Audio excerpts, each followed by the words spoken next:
Tell me how your campaign for 2020 might differ from your campaign in 2018. Well, I think this campaign is going to be a lot different in a number of ways. Number one, I think that I'm going to be looking more like my campaign in 2016, which was a lot more grassroots. Obviously, I've always been outspent. In 2016, when I was elected, at that point, I'd never been endorsed by the United County Republican Committee, and I had to really build a coalition of people from Republicans, Democrats, Independents across all parties. And so I want to kind of go back to my grassroots type of campaigning and getting people to really understand what happened and who I am, that I am actually the quintessential outsider. And I was running against the quintessential insider last year, who basically just had a gilded path. I mean, handpicked by Sheldon Silver, the leader of the assembly at the time, Governor Cuomo's biggest ally, and never had a primary, always had, tons of money, never had an opponent really other than his first special election race. And so they had so much money, unprecedented, $15 million, $10 million in big outside super PAC money, plus the $5 million he had raised, and they were able to kind of turn the message around and make it look like he was somehow the insider and I was the outsider. Now you're looking at me in my home. I literally have lived on the street since 1963, and down across the street there is my family childhood home. And so I've lived here my whole life, and I've lived in New Hartford and been a resident, small business owner. Unfortunately, I didn't choose the position, but I had to raise my son as a single mom and took care of my family business, a small business struggling in a very difficult economy here. Took care of both my parents. My dad was a judge, but he was in a wheelchair and going blind, and my mother had a lot of personal struggles, and I took care of them until they, eventually passed away. And so I think that my struggles mirror a lot of the struggles of the people in this region, and we never got to tell that story. And I think regardless of whether we're going to get outspent, which we surely will, I need to tell that story of who I really am and not get just bullied and bludgeoned by millions and millions of dollars by my opponents. And I think it's sort of telling that I come out with a very personal, very inspiring message, and my opponent immediately reacts with like a bullying, personal attack, nasty reply. And that's exactly what I've been up against from the very first campaign I ever ran here. I've always had to run against the establishment in both parties. And so I want to go back to the grassroots and let people know that I am a fighter for them. I'm a strong person. I didn't choose to have to fight some of these battles, but most of us don't. That's where we end up. Let's talk about some other opponents that you still have to face. You still have to go through a primary. There have been 3 declared GOP candidates. Right. How do you plan to defeat them? Well, this is going to be, I think, maybe I've only ever run for office without a primary. I've always had a primary. I kind of think it's my specialty.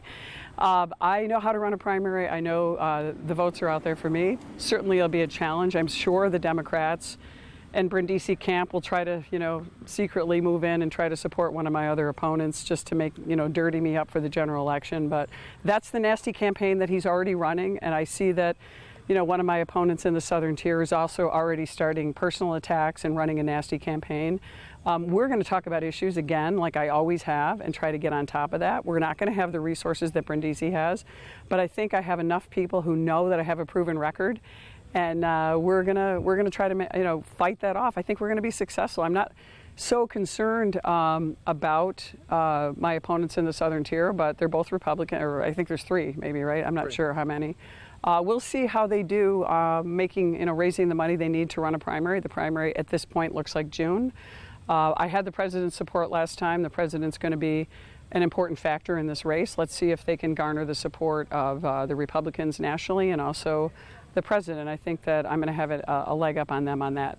One other point that I wanted to follow up on with you. You had indicated that there were some mistakes made in 2018. What were they? I think some of the mistakes were, I would say that on the messaging, like really getting out to the media and working with the media more. I know things would happen that I didn't know about, that our team were either denying maybe editorial board meetings with the media in some cases, although they refused me a number of times as well, which is incredible and amazing that any media would turn down that type of thing. But I think that was a mistake. I think sometimes my staff just decided it was better not to get negative media than to get any media. It was better not to get no media than negative media. I think getting more of our grassroots people out and getting them inspired and excited, I think we did it. But in the end, I found out a lot of things didn't happen. Our absentee ballot program wasn't good. We weren't ready for the onslaught of the kind of people that were voting in the district. In 2016, I went to all the colleges. I went to churches and synagogues and mosques and worked with a lot of the people and got to know them. I mean, a lot of people don't even know that I was very instrumental in helping the Bosnians move to Utica. I used to work for the former Yugoslav consulate. I speak Bosnian, and worked with the refugee center intensely on that. And I think they just didn't really want to get back to those roots, and that's something that's near and dear to my heart. You know, getting back into the city of Utica and the city of Binghamton and really working hard on those regions, which we didn't do. For some reason, you know, in 2018, I kept finding my schedule, me moving away from the Bosnians and people who I started going to Yugoslavia, the former Yugoslavia, since 1981, and been, really proud of the Bosnian community and a lot of our refugee community. So I think a lot of those things we just I think our campaign team sort of took them for granted. And I would love to get back down and really help them understand how important it is that we encourage and welcome our refugee population and the people that are coming here to experience the American dream. And I think those are things that I think got kind of forgotten in our campaign in 18. One final question. I would be remiss if I didn't ask you your thoughts on the impeachment inquiry for President Trump. I just don't see anything there. I think, as I've always said about President Trump, I do enjoy a good relationship with him. I do think he says things that make me cringe, and like all of us, Republicans and Democrats too, even supporters. I think sometimes he just has sort of a stream of consciousness kind of conversational style, and he says things that people think but don't say. And so I think you can look at the one thing as a lawyer.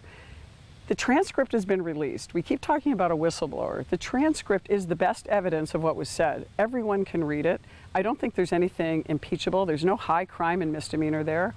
I think the president was trying to work with the leader of the Ukraine, and the Ukrainian leader is the one that brought up some of these issues, referring to the 2016 election. I mean, those were things that were brought up by the Ukrainian leader, but I think that it's just not going anywhere. I think in the end it's going to hurt the Democrats. And help your chances? I think a lot of people in this district are not for impeachment. I mean, it might be great in New York City, but I don't think in central New York and the southern tier people are looking for impeachment. People are looking for help and resources and to grow their businesses and continue to live in this spectacular part of the country.